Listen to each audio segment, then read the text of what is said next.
ازيكم حبايبي ومتابعيني في كل مكان. معاكم ام محمود ابو العلا من قناة لقمة ولمة. النهاردة هعمل معاكم كباب الحلة، يعني ريحته جايبة لاخر الشارع. حاجة سهلة وبسيطة، بس اهم حاجة تكون اللحمة طازة.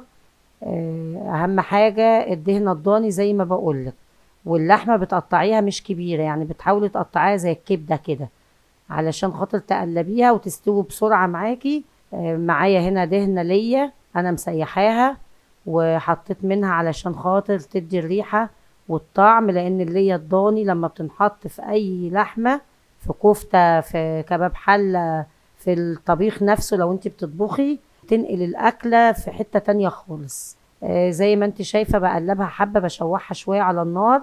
وبعد كده انا ضاربة بصلتين في الكبة، هحطهم واقلب برضو حبة كبيرة، يعني بتاع 10 دقايق كده على النار، ان انا اقلبها لحد لما البصلة تخش يعني تاخد وتدي معاها الطعم بتاعها والريق بتاع البصلة والريحة. وبعد كده بنحط بقطع بقى حوالي نص كيلو طماطم.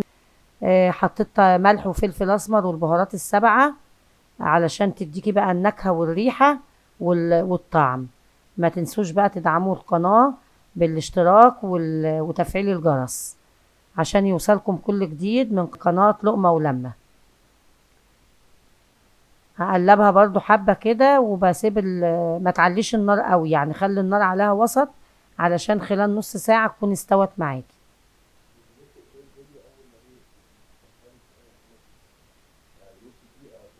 دي الطماطم انا مقطعاها قطع صغيرة زي كأنها هتقطعي للسلطة.